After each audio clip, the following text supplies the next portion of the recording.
পুকুরের জল থেকে উঠে এলো পাথরের তৈরি কালী প্রতিমা। শোরগোল এলাকায়। প্রতিমার মাথায় দুধ ঢেলে অভিষেক এলাকাবাসীর। আবারও অলৌকিক ঘটনা নিয়ে চাঞ্চল্য।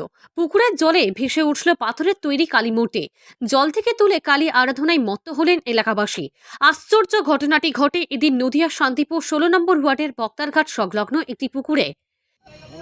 আমি এসে দেখছি যে এরা সব দাঁড়িয়ে আছে, তারপর দেখছি মা ওখানে শুয়ে আছে, জলের ভেতরে লাল কাপড় গায়ে শুয়ে আছে।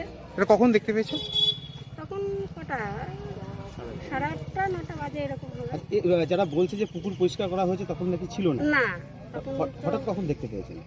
এটা সকালবেলা দেখি। আজকে সকালে? আজকে সকালে। তারপর আপনারা কি করলেন? তারপরে সব ছেলেবেলে সবাই তুলে ওখানে পুজো দিলেন? হ্যাঁ হ্যাঁ। স্থানীয়দের দাবি, গতকালকে পুকুর পরিষ্কারের কাজ হয়েছিল, কিন্তু তখন এই মূর্তি কোনো রকম ভাবেই নজরে পড়েনি। সোমবার সকাল 8টা নাগাদ পুকুরের ধারে ওই মূর্তিটিকে দেখতে পায় স্থানীয়রা। এরপর এলাকা জুড়ে শুরু হয় শোরগোল। দূর দূরান্ত থেকে দেখতে আসে ভক্তরা। কালী মূর্তিকে বসিয়ে শুরু করে পূজার্চনা করা হয়, দুধ দিয়ে অভিষেক। এছাড়াও প্রণামী দিতেও দেখা যায় স্থানীয়দের।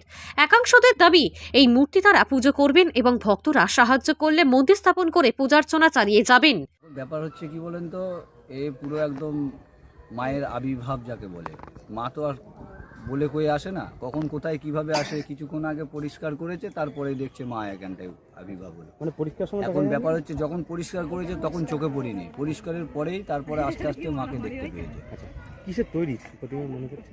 মাটা তো মনে হচ্ছে জানি একদম ওই সিমেন্ট পাথর দিয়ে এরকম একটা ব্যাপার। আচ্ছা, পাথর হলে তো জলে ডুবে যাবে।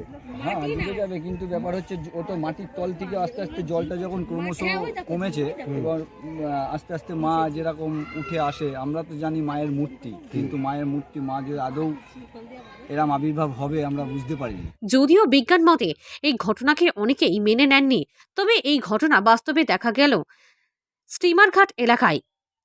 উল্লেখ্য, এর আগেও একাধিক জায়গায় এইরকম অলৌকিক ঘটনা কাহিনীর কথা শোনা গিয়েছে। ঠিক তেমনি এক অলৌকিক ঘটনার সাক্ষী থাকলেও শান্তিপুরবাসী। পুকুর থেকে কিভাবে ওই কালী প্রতিমা উঠে এলো তা নিয়ে দ্বন্দ্বে রয়েছেন অনেকেই। তবে মূর্তি দেখা মাত্রই সেই মুহূর্তেই শোরগোল পড়ে যায় এলাকায়। এরপরে স্থানীয় বাসিন্দারা মিলে সিদ্ধান্ত নেয় ওই মূর্তির পুজো করা হবে এবং ভবিষ্যতেও ওই মূর্তির পূজার্চনা চালিয়ে যাবেন তারা সকলে মিলে। নদিয়া থেকে মৈনাক দেবনাথের রিপোর্ট, লোকাল 18 বাংলা।